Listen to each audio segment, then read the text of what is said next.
3 films à voir si vous êtes dans un mood, c'est la rentrée. C'est la rentrée. Premier film, Ferris Bueller Days Off, écrit et réalisé par John Hughes, sorti en 86. John Hughes, il a entre autres écrit Maman j'ai raté l'avion, mais à côté de ça, il avait une plume exceptionnelle pour raconter les galères adolescentes. Et ce film ne déroge pas à la règle, parce que c'est un film dans lequel le personnage principal décide de sécher les cours pour se barrer faire une journée complètement random avec sa meuf et son meilleur pote dépressif. C'est un film de rentrée parfait, parce que d'ores et déjà, il nous propose de prendre la perspective de quelqu'un qui se barre de ses obligations, en l'occurrence de l'école, mais pour vous, ça peut être le travail, hein. Bref, un film qui nous rappelle que faites ce que vous voulez en fait.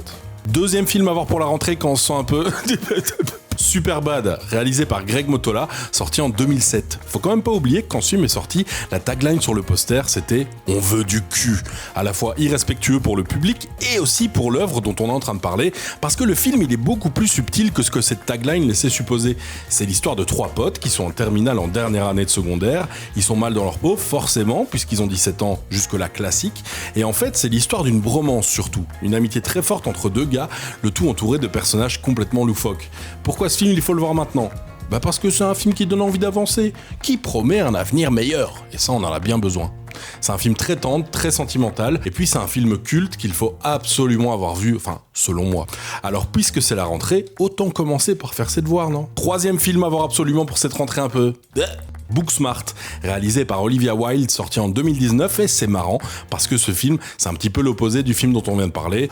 Ce film raconte l'histoire de 2 copines en dernière année au lycée qui se rendent compte que peut-être justement elles n'ont pas assez fait de conneries, elles n'ont pas assez profité.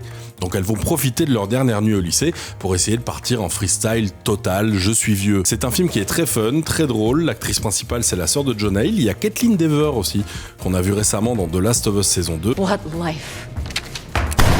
Bref, très bonne actrice et un film 100% féminin, ce qui permet d'emmener des thématiques autour du lycée et de l'adolescence qui sont complètement différentes de ce qu'on a l'habitude de voir, tout en étant drôle, frais, et en plus ça fait pleurer un peu, ça touche. Moi ça m'a touché, et je crois qu'avant la rentrée on a tous besoin de lâcher une petite larme. Non ?